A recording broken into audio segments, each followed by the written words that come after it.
अस्सलाम वालेकुम नाज़रीन, मैं हूं अलवीना और आप देखें प्रोग्राम इनसाइड द न्यूज़। नाज़रीन, कोरोना वायरस के हवाले से सबसे पहले जिस तरह कल भी हमने प्रोग्राम में बात की, उस पर आज के प्रोग्राम में भी डिस्कशन करेंगे। कोरोना वायरस की रोकथाम के लिए हुकूमत सिंध ने 10 करोड़ रुपए का ग्रांट फराहम किया है। 10 करोड़ रुपए की ग्रांट में आखिर किन एरियाज़ को जो है कवर किया गया जानने की कोशिश करेंगे। दूसरी जानिब कल भी मैंने कुछ कॉन्स्पिरेसी थ्योरीज का जिक्र किया था, जैसा कि एक कॉन्स्पिरेसी थ्योरी ये कहती है कि कोरोना वायरस किसी जानवर से जो लोग हैं उनमें ट्रांसफर हुआ है, उसके बाद ये मल्टीप्लाई होता गया। दूसरी कॉन्स्पिरेसी थ्योरी ये कहती है कि एक यूएस की एक लैब में इस डेडली पैथोजन को बनाया गया, उसके बाद डिप्लोमेट्स के जरिए जो है उसको वुहान में एग्जीक्यूट करवाया गया। उसके बाद जब ये वुहान में पेनिट्रेट होता गया आहिस्ता आहिस्ता और ये मल्टीप्लाई होता गया, इससे जितने ज़्यादा केसेस हो रहे थे उसका अगर हम रेशो चेक करें तो जो डेथ थी उसका कंपैरेटिवली बहुत कम रेशो था, और जो डेथ्स हुई वो भी उम्र में बहुत जो बड़े लोग थे जिनका इम्यून सिस्टम कमज़ोर था उनकी डेथ्स हुई।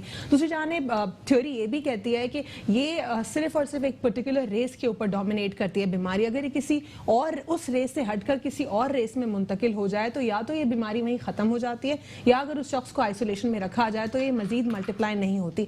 पाकिस्तान में कॉन्स्टेंटली एक खौफ और हिरास की हमने वेव देखी, एक लहर देखी। For no reason corona virus से लोग घबरा रहे हैं, पैनिक कर रहे हैं। लोगों के पैनिक की वजह से जो मुनाफाखोर थे उन्होंने मास्क को भी किस तरह उन्होंने फ़ायदा उठाया, उससे किस तरह उन्होंने प्राइसेस जो मैनिपुलेट की। प्राइस कंट्रोल अथॉरिटी हर सूबे की क्वेश्चनेबल है। हमने ये देखा इस रिसेंट सिनेरियो में कि किसी भी सूबे में क्या प्राइस कंट्रोल अथॉरिटी ने अपना काम किया या नहीं, या ड्रग रेगुलेशन या फार्मास्यूटिकल्स के हवाले से किसी इंडस्ट्री का इस पे चेक एंड बैलेंस था या नहीं। दूसरी जानिब जो स्कूल्स की छुट्टियां या एजुकेशनल इंस्टीट्यूशंस की छुट्टियां, उसको भी क्वेश्चन किया जा रहा है कि स्पेसिफिक ये आखिर क्यों। और जो जितने लोग ईरान से जिन्होंने ट्रैवल किया था उनको सस्पेक्ट करार दिया जा रहा था, लेकिन बैक टू बैक वो सारे लोग उनकी रिपोर्ट्स नेगेटिव आई। अब बात करेंगे हम साथ ही साथ इस सिचुएशन के हवाले से अफगान तालिबान डायलॉग के हवाले से भी। अफगान तालिबान डायलॉग पर पाकिस्तान का स्टांस यह है कि पाकिस्तान ने अपना role as a mediator play कर दिया है। वज़ीर ख़ारजा साहब कहते हैं कि अब मजीद जो पीस की स्टेबिलिटी है वो दोनों ममालिक ने इसको बरकरार रखना है। लेकिन इस सिचुएशन में हमने ये भी देखा कि एक तरफ तो अमेरिका पीस की बात कर रहा है, पीस डिक्लेरेशन साइन कर रहा है, लेकिन पीस डिक्लेरेशन के साथ साथ वो कॉन्स्टेंटली थ्रेट भी कर रहा है। जिस तरह हमने देखा कि माइक पॉम्पियो से सहाफ़ी के सवाल में उनका जो रिबटल था, जो जवाब था उनका, वो काफ़ी डिप्लोमेटिक सा था। जब सहाफ़ी ने उनको कहा कि क्या आप अफगान तालिबान को अब भी दहशतगर्द समझते हैं या नहीं समझते, तो उस पर उनका जवाब ये था कि अफगान तालिबान के हाथ जो है अमरीकी फ़ौजियों के खून से रंगे हुए हैं। लेकिन माइक पॉम्पियो साहब ने अपना इस पर स्टांस पेश नहीं किया कि नेटो फोर्सेस जिनको दुनिया में अमन कायम करने के लिए फोर्सेस बनाया गया, लेकिन अपेरेंटली वो कौन सा काम कर रहे हैं, वो कोलेटरल डैमेज दे रहे हैं पाकिस्तान को, पाकिस्तान की सरजमीन और पाकिस्तान के फौजियों ने इसके हवाले से कितना जो है सरवाइव किया। हमारे रिसोर्सेज तबाह हुए। हमने अफगान तालिबान को के साथ डायलॉग की, जो हमने एक as a mediator role play किया, उसमें पाकिस्तान ने ना सिर्फ ये एक पीस स्टेबिलिटी के लिए रोल प्ले किया, बल्कि पाकिस्तान ने मुहाजिरीन को भी जो है अपने पास पनाह दी हुई है। इस ओवरऑल सिचुएशन के ऊपर बात करेंगे और कुछ बात करेंगे हम पॉलिटिकल इंस्टेबिलिटी के हवाले से भी कि अपोजिशन जमातों का क्या स्टांस है इस ओवरऑल सिचुएशन के ऊपर। मौलाना फजलुर रहमान साहब ऑन एंड ऑफ पॉलिटिक्स में जो है अपनी किसी तरह कोई ना कोई एक ऐसा नोशन क्रिएट करते हैं कि उनके बारे में बात हो। अब वो रिसेंटली कह रहे हैं कि तरक्की अंडे मुर्गी भैंस से नहीं, सी पैक जैसे मंसूबों से आती है। तो मौलाना साहब ने ये नहीं बताया कि 10 साल जब वो चेयरमैन कश्मीर कमेटी का हिस्सा थे तो उन्होंने कौन सी पॉलिसीज सामने रखी। मिसाल मलिक साहिबा जो क्वेश्चंस कर रही हैं वो उसको क्यों एड्रेस ना कर सके। क्या सिर्फ और सिर्फ जो उनके अपने सेल्फ इंटरेस्ट थे वो एड्रेस नहीं हो रहे इसलिए वो इस किस्म की बातें कर रहे हैं। और वो मार्च की क्या जो बातें कर रहे हैं, क्या पाकिस्तान पीपल्स पार्टी और पीएमएल उनको सपोर्ट करेंगे इस दफ़ा या नहीं, या उसी तरह डिप्लोमेटिक सिचुएशन का जो है वो एक फ़ायदा उठाएंगे और इसी तरह बात करेंगे। एक तरफ मौलाना साहब के कंसर्न्स को एड्रेस करेंगे, दूसरी तरफ दूसरी तरफ उनको इतना सपोर्ट नहीं करेंगे। आज के प्रोग्राम में हमारे साथ मौजूद हैं मोहम्मद अनवर दाऊद साहब, साबिक सीनियर वाइस चेयरमैन आबाद हैं, एनालिस्ट हैं, और हमारे साथ मौजूद है सलमान रहमान साहब पाकिस्तान तहरीक इंसाफ से, और हमारे साथ प्रोग्राम में मौजूद है अब्दुल वहाब एडवोकेट पाकिस्तान पीपल्स पार्टी से। आप तीनों को प्रोग्राम में फॉर्मली वेलकम करते हैं। सर, सबसे पहले कोरोना वायरस के हवाले से जानना चाहूँगी, जो इसमें एक लोगों में फॉर नो रीज़न डर और खौफ फैल गया। पाकिस्तान में ये नहीं है, जो बाहर से लोग ट्रैवल करके आए हैं उनका भी अब तक लकीली किसी का पॉजिटिव सस्पेक्ट नहीं हुआ। जब हम देखते हैं डॉक्टर जफ़र की जानिब से, वो भी पहले कहते हैं कि शायद वो हैं, फिर रिपोर्ट्स आती हैं वो हैं, लेकिन फिर उसके बाद डाउ का हमने देखा, डाउ की रिपोर्ट्स आई कि वो जो 2 सस्पेक्टेड लोग थे वो भी अब नहीं है, पॉजिटिव उनकी रिपोर्ट्स नहीं आई हैं। तो ये क्या सिचुएशन है? 12 लोग फिर सस्पेक्टेड करार दिए गए, लेकिन वो भी उनकी भी रिपोर्ट्स क्लियर आई। लोग क्यों इतना डरे हुए हैं? देखिए, सबसे पहले तो इसमें ऐसा है कि जहाँ से पाकिस्तान में इंटर होते हैं लोग, या तो एयरपोर्ट से होते हैं या तो आपके किसी बॉर्डर से इंटर होते हैं, वहाँ पे अगर हमने कोई सिस्टम क्रिएट कर दिया है तो ये चीज़ें वहीं कंट्रोल हो सकती है। अगर इस टाइप की चीज़ कोई भी पेशेंट कोरोना वायरस से रिलेटिव अगर वो इस सिटी के अंदर या पाकिस्तान के अंदर इंटर हो जाता है तो वो फिर प्रॉब्लम क्रिएट करता है। दुनिया के अंदर ये इसी को कंट्रोल इसी जगह से किया गया है कि वहीं पे उनको रोका गया है और वहीं पे उनके आइसोलेट वार्ड बनाए गए एयरपोर्ट के नज़दीक, बॉर्डर के नज़दीक, ताकि वहीं तक महदूद रहे। और ज़्यादातर हमने ये देखा है कि ये चीज़ सोशल मीडिया के ऊपर बहुत ज़्यादा रूमर्स चल रही होती है कि यहाँ पे 500 है, यहाँ पे 700 है, इस टाइप के पेशेंट हो रहे हैं। हालांकि जितने पेशेंट यहाँ पे सस्पेक्ट किए थे वो सबके नेगेटिव आए हैं। मेरे ख्याल से पाकिस्तान में ये इशू इस वक्त है नहीं, लेकिन हमने अपने आप को ज़्यादा इन्वॉल्व कर लिया इसके अंदर। हमने स्कूल को ऑफ कर दिया है जी। समझ नहीं आता है स्कूल को। ये जो गवर्नमेंट का स्टांस था, ये क्या आपको समझ आता है कि सिर्फ एजुकेशन इंस्टीट्यूशंस बंद करना? आपने एजुकेशन इंस्टीट्यूट बंद कर दिया, लेकिन इसकी अलर्ट आपकी रेस्टोरेंट खुले हुए हैं, आपके प्लेग्राउंड खुले हुए हैं। तो अगर आपने बंद करना तो भी सारा बंद कर दे। स्कूल एजुकेशन सिस्टम को बंद करने का क्या रीजन है जहाँ हमारे पास इतनी अलार्म सिचुएशन भी नहीं है? तो मेरे ख्याल से ये बच्चों के एजुकेशन को लॉस करना है और कुछ भी नहीं है इसमें। ठीक है सलमान, आपका स्टांस इस पर क्या है? क्या जो ये स्टांस है इसको आप दुरुस्त देखते हैं? क्योंकि रिबटल ये आता है हुकूमत का कि ये हमने इसलिए किया है, हुकूमत सिंध का, कि जो लोग हैं जो कि सस्पेक्टेड हैं उनका ताकि ठीक से मुआयना हो जाए। तो क्या वो सस्पेक्टेड लोग सिर्फ स्कूल्स, कॉलेजेस या यूनिवर्सिटीज़ में हो सकते हैं?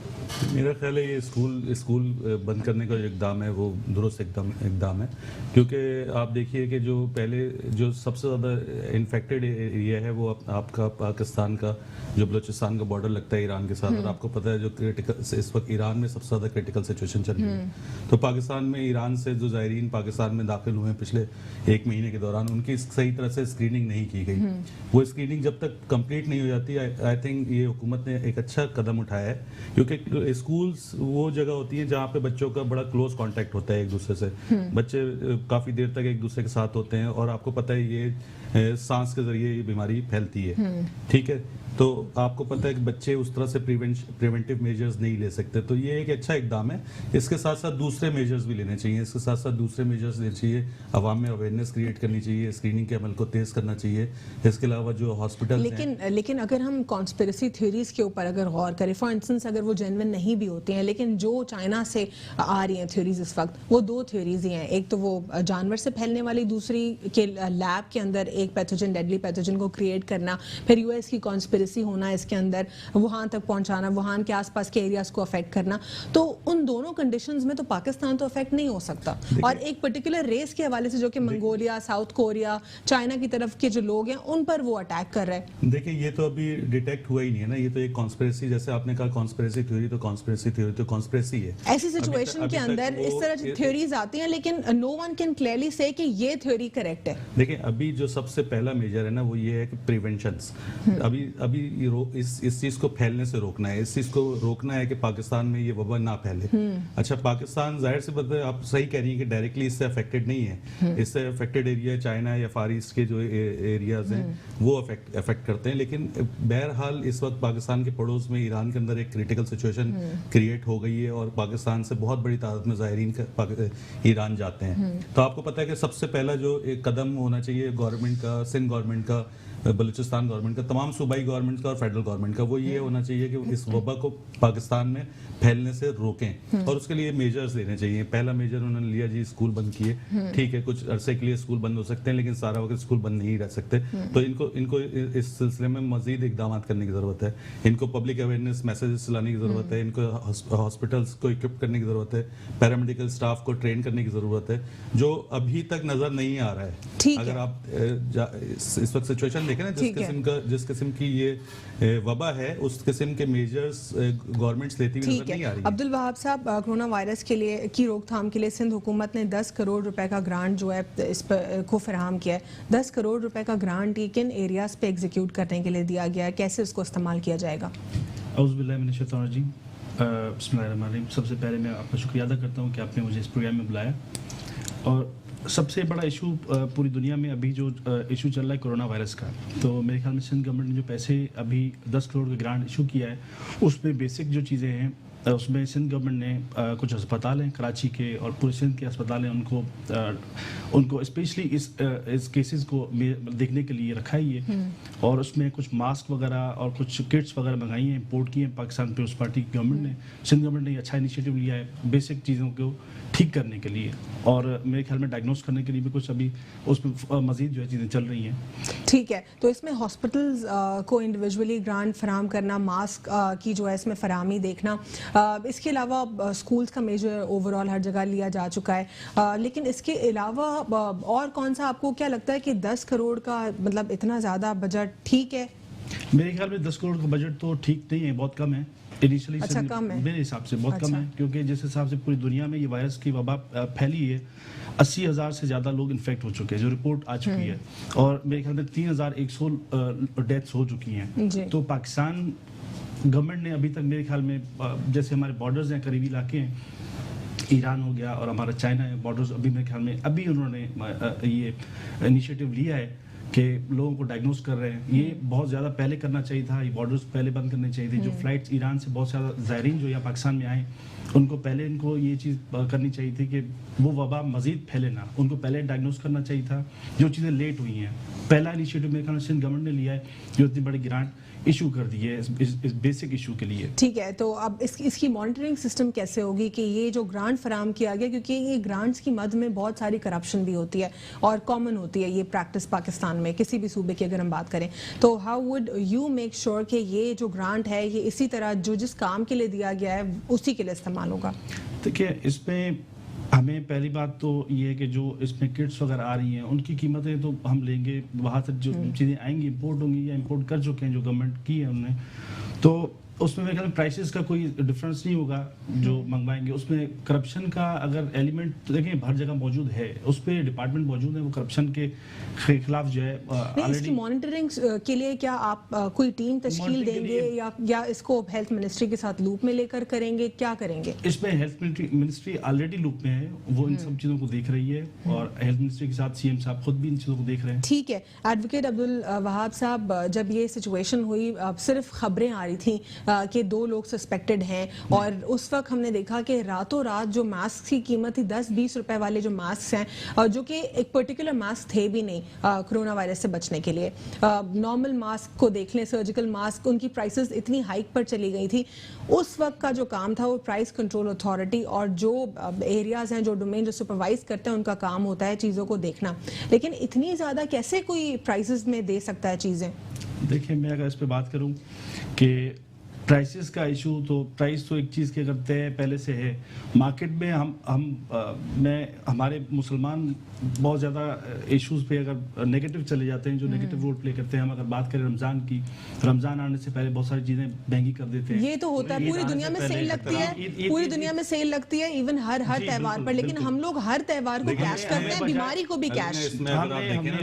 इसमें सिंध गवर्नमेंट का बहुत बड़ा फेलियर है, क्योंकि मैं सिंध में रहता हूँ, तो मुझे बाकी सूबों को तो नहीं पता, लेकिन यहाँ पे जो प्राइस कंट्रोल नहीं हो सकी, उसमें टोटल सिंध गवर्नमेंट फेल। मैंने जाके मैंने अब्दुल वहाब नियरेस्ट हॉस्पिटल्स में जाके मैंने चेक किया, और रात के 12-1 बजे की बात है, वहाँ पे 2-3 हॉस्पिटल्स में, और जो फार्मेसीज थी वहाँ पे मास्क अवेलेबल नहीं थे, और जो प्राइसेस थे वो कंट्रोलेबल प्राइस। सिंध गवर्नमेंट के ड्रग इंस्पेक्टर्स ने आज छापे मारे हैं। मेरे ख्याल में आज की रिपोर्ट है कि जिसमें 50,000 के करीब जो है मास्क बरामद किए गए हैं, जो लोगों ने डंप कर। लेकिन वो उस वक्त उन्होंने फायदा उठा लिया ना प्राइस कंट्रोल का। क्यों आप लोग मैकेनिज्म स्ट्रॉन्ग नहीं करते हैं कि वो ऐसा काम, ऐसी प्रैक्टिस हो उनकी कि इस तरह के जो भी सिनेरियोज हैं उसमें फायदा ना उठाएं? देखिए, ये तो गवर्नमेंट का बिल्कुल बेसिक काम होता है कि इन चीज़ों को कंट्रोल करना। गवर्नमेंट अपने तौर पे काम कर रही है, लेकिन जो लोग नीचे तायुन जिनकी ड्यूटीज़ हैं, जिनकी ड्यूटीज़ में ये चीज़ें शामिल हैं, वो अपनी ड्यूटीज़ पूरी नहीं कर रहे, ये उनकी गलतियां हैं। सिर्फ सिंध का नहीं है, पूरे पाकिस्तान का है। लेकिन मोहम्मद अनवर साहब, अभी पर्टिकुलरली पूरे पाकिस्तान में प्राइस कंट्रोल नहीं है, ये मैं हर सूबे के हवाले से सवाल करती हूँ, लेकिन पर्टिकुलरली जब मैं सिंध हुकूमत से सवाल करती हूँ कि सुप्रीम कोर्ट के ऑर्डर्स भी हैं कि 94 kg से ₹1 ज्यादा दूध की कीमत नहीं होनी चाहिए, लेकिन 110 रुपए या उससे ज्यादा की कीमतों में दूध फरोख्त हो रहा है और चीजें जो नॉर्मल प्राइसेस हैं उससे हाइक पर सेल हो रही हैं। एक ही प्रोडक्ट है, वो एक एरिया में किसी और कीमत पे, दूसरे एरिया में किसी और कीमत पे। मैं आपसे जानने की कोशिश करूंगी कि आखिर इसको कैसे रेक्टिफाई किया जा सकता है। एक छोटा सा वक्फा लेना है सर, यहीं से कंटिन्यू करूंगी। Stay with us on inside the news. Welcome back after break. नाज़रीन, ब्रेक से कबल मैं सवाल छोड़कर गई थी कि प्राइस कंट्रोल अथॉरिटी किसी भी सूबे में क्या वाकई काम कर रही है वैसे या नहीं कर रही, और अगर नहीं करी तो कौन से मेजर्स लेने की हमें सख्त ज़रूरत है। ये सवाल मैं छोड़कर गई थी। मोहम्मद अनवर दाऊद साहब के लिए उनसे जानने की कोशिश करूँगी। जी सर। देखिए, एक्चुअल में प्रॉब्लम क्या है, सिर्फ प्राइस कंट्रोल नहीं है। हम कराची के हद तक अगर हम बात करें ना, तो हमें हर जगह पे, चाहे पहले प्राइस कंट्रोल अथॉरिटी हो या बिल्डिंग कंट्रोल के मामला हो, किसी टाइप के भी इश्यूज हो, तो उसमें जो सबसे बेसिक प्रॉब्लम है ना, हमने अपनी पॉपुलेशन को दिमाग में रखा नहीं कि हम कितने थे और कितने हो गए। अगर आप देखें ना, 1950 में हम 1 मिलियन थे, 70s में जाके हम 3.1 मिलियन पे आए, और 2000 में जाके हम 9.8 मिलियन पे चले गए। उस हिसाब से हमने अपने महकमों के अंदर स्टाफ बढ़ाए। इसी तरीके से आप देख ले, प्राइस कंट्रोल अथॉरिटी है, उसके पास कितना ह्यूमन पावर्स है, कितने लोग हैं उसके पास काम करने वाले। अगर आप ये इनसे आपसे पूछे तो वो आपको बताएंगे कोई 100, 125 या 200 लोग होंगे। फेलियर तो है ना ये। देखिए, मैं आपको बस समझा रहा हूँ ना, एक तरह समझिएगा, 200 लोग हैं। इसी तरीके से आप दूसरी साइड पे जाए, ये जो गार्बेज उठाते, सॉलिड वेस्ट मैनेजमेंट, उनके पास कितना एम्प्लॉय, जो 1970 में एम्प्लॉय थे आज भी वही इतने एम्प्लॉय, जितने उनके पास गार्बेज डंप कर देंगे। जो एम्प्लॉयज हैं वो भी तो मेरिट बेस पर नहीं ना, चाहे वो कुछ भी काम हो, चाहे वो गार्बेज उठाने का काम हो, लेकिन वो कॉम्पिटेंसी नहीं है उस शख्स की। देखिए, मैं आपको मिसाल देता हूँ। एक एरिया है ना, अगर आपके पास 200 स्क्वायर फीट का एरिया है तो एक पर्सन जो है ना उसको क्लीन कर लेगा। अगर आपके पास यही एरिया 2000 स्क्वायर फीट का है तो उसके लिए आपको 3 लोग चाहिए होंगे।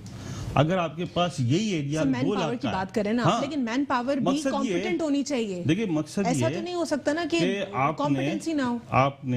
आपकी पॉपुलेशन बढ़ती गई, सिटी का एरिया बढ़ता गया, आपका सिटी का किलोमीटर एरिया आपका बढ़ता गया, ठीक है ना, लेकिन आपने मैन पावर इंक्रीज नहीं की। सर चले मैन पावर को साइड पे कर लें, लेकिन सर मैन पावर, और फेडरल गवर्नमेंट भी है, sir let's keep man power side, लेकिन क्या कॉम्पिटेंट लोग रखे जा रहे हैं? क्या सिर्फ सिफारिश पर नहीं है, छोटी नौकरी पे भी सिफारिश? देखिए, ये तो हमारे पूरे पाकिस्तान का एक अलमिया है कि हमारे पास है ना, हम कोशिश करते हैं कि 100% है ना सिफारिश पे रखे। हम इतनी भी नहीं करते कि 50% तो यार अपने छोटे गरीब लोगों से भी, गरीब लोगों से भी पैसे लिए जाते हैं, मेरिट पे रख दे, फिर गवर्नमेंट की तनख्वाह, काम भी नहीं करते। और ये जो प्रॉब्लम्स है ना क्रिएट हुई है, मैं कहता हूँ कि कोई आप सलमान साहब कहे कि कौन जिम्मेदार, ऐसे मैं कह दूँ सिंध गवर्नमेंट जिम्मेदार, मैं कहता हूँ फेडरल भी है। जब आप रेवेन्यू यहाँ से कलेक्ट करते हैं ना, हम आपको पूरे पाकिस्तान इख्तियारात का मामला आता है ना, फेडरल क्या प्रोविंस में इंटरवीन कर सकता है? 18 कॉन्स्टिट्यूशन के बाद, मेरी बात सुनो ना पूरा। आप जब रेवेन्यू यहाँ से कलेक्ट करते हैं ना, आप पूरे मुल्क का ऑलमोस्ट 70-75% रेवेन्यू यहाँ से कलेक्ट करते हैं, तो आपकी जिम्मेदारी बनती है। ये जो आपने जो है ना 18 अमेंडमेंट और ये जो आपने यही से दोबारा आपसे कनेक्ट करूंगी, यहाँ पे मैं लीगल एस्पेक्ट से बात करना चाहूंगी अब्दुल वहाब साहब से। अब्दुल वहाब, जिस तरह सर कह रहे हैं कि इसमें फेडरल को भी इंटरवीन करना चाहिए क्योंकि कराची के जो मसाइल एड्रेस नहीं हो रहे, इसमें सिर्फ सिंध हुकूमत का जो है रोल नहीं है, तो क्या एज पर द लॉ या लीगल एस्पेक्ट से हम देखें, क्या वफाक इंटरवीन कर सकता है? क्या वो आपको गाइड कर सकता है? क्योंकि कुछ अर्सा पहले हमने देखा था जिसमें बातचीत हो रही थी कि वफाक आपको एड्रेस करेगा, लेकिन उसके ऊपर काफी कॉन्स्पिरेसी हुई। देखिए, 18th अमेंडमेंट के बाद जो है पावर्स जो है सिंध गवर्नमेंट को मिले बिल्कुल, लेकिन उससे पहले जो मसाइल थे यहाँ सूबों के जितने भी रेवेन्यू जनरेट होता था वो फेडरल खुद अपने पास रखती थी, और उनकी मर्जी होती थी जहाँ वो यूटिलाइज करें, उनसे कोई सवाल नहीं होता था। लेकिन अब आसिफ जरदारी साहब जब प्रेसिडेंट पाकिस्तान थे तो उन्होंने ये अच्छा एक मूव बनाया, और ये अच्छा मूव तो हो गया, लेकिन प्रैक्टिकल इंप्लीमेंटेशन क्या हुई इससे? कराची को क्या मिला, पूरे सिंध में क्या तरक्की हुई? सूबे में देखें, कराची की अगर हम बात करते हैं स्पेशली, तो कराची में जो अभी लोकल गवर्नमेंट जो है एमक्यूएम के पास है, उनके मेयर कराची उनका है, और उसमें बहुत सारे डिपार्टमेंट उनके पास हैं, तो वो काम नहीं कर रहे हैं, जो कि सिंध गवर्नमेंट को खुद को करने पड़ सर रहे हैं। अवाम को जो कंफ्यूज किया जा रहा है ना, वफाक, बल्दियात और फिर देखिए उसमें अगर सूबे हम में। अगर बात करेंगे फंड्स की, तो केएमसी को लोकल गवर्नमेंट से फंड्स पूरे मिल रहे हैं, जो कि वो वहाँ यूटिलाइज नहीं कर रहे जहाँ उनको करने चाहिए। तो सिंध गवर्नमेंट देखें, आप कराची के मेगा ठीक है। प्रोजेक्ट्स की हम बात करेंगे, सर, तो मैं कराची एक में बात बहुत कर लूं, सारे अगर काम आपकी किए हैं परमिशन जो हो। नजर आ रहे हैं। एक बात कर लूं, परमिशन हो। 18 अमेंडमेंट जब हुई, आसिफ अली जरदारी साहब ने, सदर पाकिस्तान ने ये अमेंडमेंट करवाई, और इनमें इनका बहुत बड़ा रोल था, बाकी सबों का भी रोल था। लेकिन उसमें क्या था, उसके बाद ये 18 अमेंडमेंट के बाद आपने लोकल गवर्नमेंट को आपने ये आगे डिलीवर करना था, अपने पास नहीं रखनी थी, पावर डेलीगेट करना था, तो वो आपने नहीं किया, आपने वहीं स्टॉप कर दिया।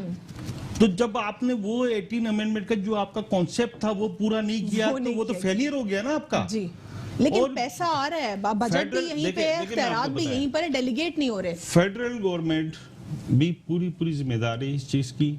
मैं तो इतना कहता हूं कि 18 अमेंडमेंट के चक्कर में ये दोनों चुप नहीं सकते।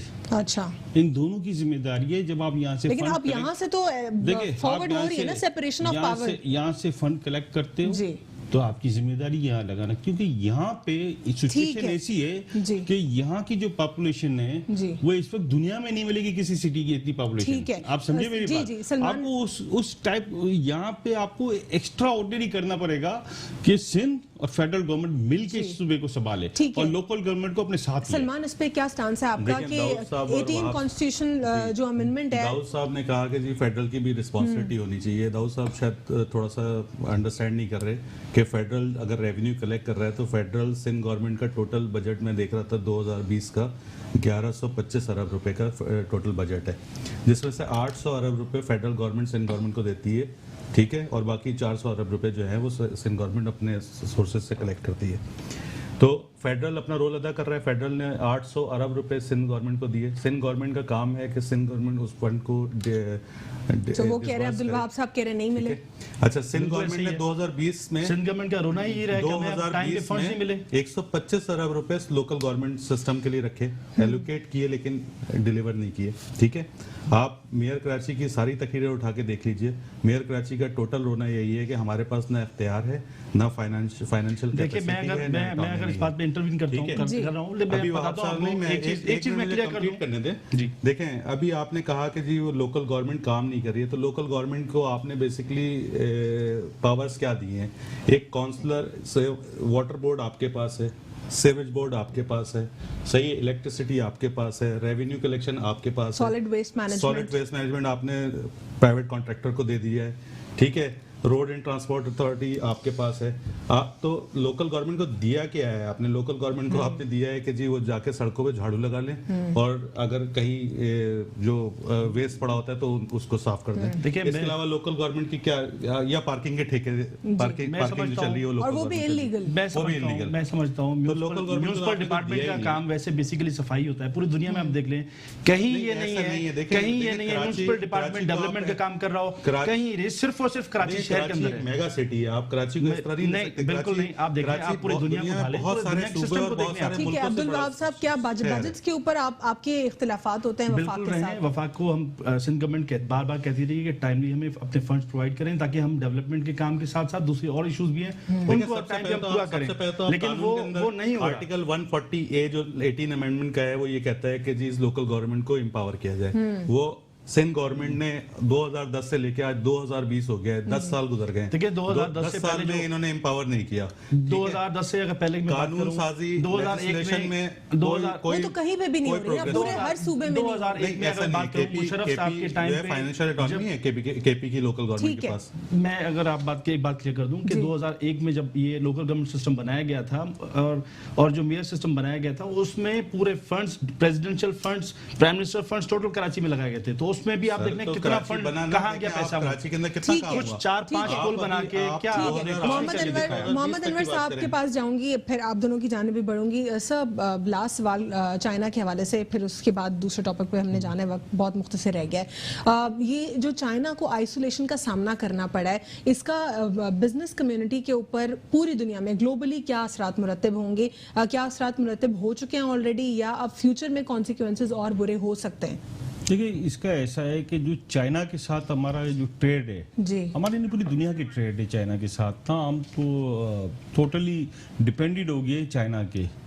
तो अगर आपके पास यहाँ पे मशीनरी है, जितना भी आप हम वर्क कर रहे हैं, आपके पास एक ह्यूज टेक्सटाइल इंडस्ट्री लगी हुई है, या आपको ह्यूज आपको केमिकल इंडस्ट्री लगी हुई जी। है, वो सारी मशीनरी बिलोंग करती है चाइना से। यानी आप कह रहे हैं असरात मनफी बहुत- मुरतब बहुत ज्यादा और अब होंगे। आगे भी होंगे। आगे हो गए, एक्चुअल तो आगे हो गए। ठीक है। ये जो कोरोना वायरस का जो एक्चुअल जो इम्पैक्ट आएगा इकोनॉमिकल, जी। वो तो आगे आएगा, वो तो बम ब्लास्ट है, वो तो यानी पूरी दुनिया के ऊपर। पूरी दुनिया के ऊपर आना है वो। ठीक है सर, जो तालिबान अफगान डायलॉग है, उस हवाले से पाकिस्तान ने एज ए मीडिएटर अपना रोल प्ले किया, और अब वजीर खारजा शाह महमूद कुरैशी साहब कहते हैं कि हमने अपना रोल प्ले कर दिया एज ए मीडिएटर। अब जो काम है पीस को मेंटेन करना, that is between Taliban and US. देखिए, ये तालिबान और यूएस और अफगानिस्तान मेरे ख्याल से हमारा मैटर ही नहीं है। नो नो सर, मैं आपको हम लोग हकीकत इस बता मैटर रहा हूँ। में पढ़ चुके हैं। नहीं, अब सुनिए, हमें सुनिए, खुद को सुनिए मेरी इससे बात। निकालना था। नहीं, मैं आपको बता रहा हूँ, इस मैटर में पढ़ने के बाद हमारे पास क्लाशनकोव का कल्चर आया और हीरोइन का कल्चर आया हमारे पास। सर, कोलेटरल डैमेज की हमने इजाजत दी, हमारी सरजमीन पर हमारे लोगों इस को। मैटर पे हमें अपनी जान छुड़ानी चाहिए। तो छुड़ा ली ना देखिए, सर, छुड़ा ली हमने अपनी जान छुड़ा सकते हैं ऐसे आप ना। ठीक है। देखिए, आप एक बात समझ लेंगे, पाकिस्तान की प्रॉस्पेरिटी जो है वो डिपेंडेंट है उसके 3 बॉर्डर जी, एग्जैक्टली कनेक्टेड है। ईस्टर्न बॉर्डर आपने पूरा सील किया हुआ है, इंडिया के सारे ईस्टर्न बॉर्डर, सारी तवज्जो आपके पास आपकी उस तरफ है। लेकिन वेस्टर्न बॉर्डर आपका, हिस्टोरिकली आप वेस्टर्न बॉर्डर या टेक्निकली भी आप वेस्टर्न बॉर्डर उस तरह सील नहीं कर सकते जिस तरह ईस्टर्न बॉर्डर है। ठीक है। तो ये बात बिल्कुल ऑथेंटिक है कि जब तक अफगानिस्तान में पीस नहीं होगा, पाकिस्तान में पीस नहीं आ सकता। उसकी वजह ये है कि पाकिस्तान और अफगानिस्तान हिस्टोरिकली एक दूसरे से Connected हैं। इतने ज्यादा कनेक्टेड हैं। आपको याद होगा कि प्री 9/11 कुछ घर पाकिस्तान अफगानिस्तान बॉर्डर पे ऐसे होते थे जिनके आधे घर अफगानिस्तान में होते थे, आधे पाकिस्तान में होते जी। थे। तो और जो एनजीओ, जो यूएन की एनजीओ जो फंड करती थी अफगान रिफ्यूजीज को, जी। वो बॉर्डर क्रॉस करके वापस पैदल आ जाते थे, वापस कोयटा में बैठ जाते थे, बिल्कुल ऐसे ही। फिर फंड आप लेके देखिए, वापस आते थे, फिर आप वापस निकल देखिए, जाते थे। अफगानिस्तान के दोनों जो अभी प्रेसिडेंट हैं और इससे पहले वाले प्रेसिडेंट, वो 20-20 साल पाकिस्तान में रह के गए हैं। आप देखिए, तो पाकिस्तान अफगानिस्तान में जब तक पीस नहीं होगा, जी। पाकिस्तान कभी प्रॉस्पेरिटी नहीं ले सकता। ठीक तो है, पाकिस्तान ने it is अपना very इसमें critical pivotal to role play Pakistan. कर दिया, लेकिन आपको क्या लगता है, क्या वाकई ये पीस डिक्लेरेशन फाइनल होगी? क्योंकि इससे पहले भी अमेरिका ने इस तरह एक मुआहदा करने की कोशिश की जो कि नाकाम हुआ। देखिए, ये एक पीस डिक्लेरेशन तो हो गई है ना। अब ये डिपेंड करता है इंट्रा अफगान जो मुज़ाकरात होने हैं उसके ऊपर। इंट्रा अफगान डायलॉग के ऊपर ये डिपेंड करता है। अब्दुल वहाब साहब, जब कोई भी डायलॉग होता है तो जो स्टेट है वो रिस्पॉन्सिबल होता है मीडिएट करने के मामलात को, लेकिन हमने अफगानिस्तान के सिचुएशन में देखा कि जो स्टेट है वो कहीं पे भी डायलॉग में नहीं था। 9 अदवार टोटल अमेरिका के साथ तालिबान डायलॉग के हुए, जिस एक भी उस मीटिंग के अंदर अफगान स्टेट या अफगान गवर्नमेंट का कोई रोल नहीं था। अब जब फाइनल पीस डिक्लेरेशन साइन हुई है अफगान तालिबान और अमेरिका के दरमियान, तो अशरफ गनी साहब कहते हैं कि हम कैदियों को रिलीज नहीं होने देंगे, और वो इस तरह अपना स्टांस पेश कर रहे हैं जैसे कि स्टेट ने अपना किरदार अदा किया। स्टेट की तो रेट वैसे ही चैलेंज हो चुकी थी ऑलरेडी। देखिए, इस पे तालिबान से डायरेक्टली उन्होंने डील की है यूएस ने, और यूएस वैसे भी बेसिकली यहाँ फंस चुका है बहुत बुरी तरीके से। वो निकलना चाह रहा है यहाँ से, और क्योंकि इनके इतने खराजात हो रहे हैं यहाँ पर, जिससे इनका अपना मुल्क तबाह हो रहा है, बहुत डैमेज हो चुका है उनकी इकोनॉमी को। तो वो पाकिस्तान को भी इंटरव्यू, मतलब पाकिस्तान ने अपना रोल तो प्ले किया उसमें, पॉजिटिवली किया उसने, लेकिन पाकिस्तान को नुकसान भी बहुत हुआ उसमें। इस जंग की वजह से पाकिस्तान में जितना नुकसान हुआ, मेरे ख्याल में दुनिया में किसी और मुल्क को नहीं हुआ। डायरेक्टली अगर अफगानिस्तान की बात करें, हम इकोनॉमिकली हम डैमेज हुए, हमारे सवाल है अब्दुल वहाब साहब, पाकिस्तान तहरीक इंसाफ की हुकूमत को क्या इस पे आप उनको खिराज तहसीन पेश करेंगी? क्योंकि जब वज़ीर आज़म इमरान खान साहब जब भी अमेरिका उन्होंने ट्रैवल किया, उन्होंने क्लियर स्टांस रखा कि हम अब किसी की जंग में नहीं आएंगे, चाहे वो किसी की भी जंग हो, क्योंकि हम ऑलरेडी कोलेटरल डैमेज फेस कर चुके हैं। अगर ये स्टांस पहले ऐसा मजबूत मजबूत, स्ट्रांग और क्लियर होता तो हमारा शायद कभी कोलेटरल डैमेज ही ना होता। देखिए यूएस के खुद के अज़ाइम थे और उन्होंने जब तक रहना था इस खित्ते में, जब तक कंट्रोल रखना था वो करते रहे। इसमें इमरान खान का कोई किरदार नहीं है मेरे ख्याल में, और ना ही इस मौजूदा गवर्नमेंट का कोई किरदार है। उसमें उन्होंने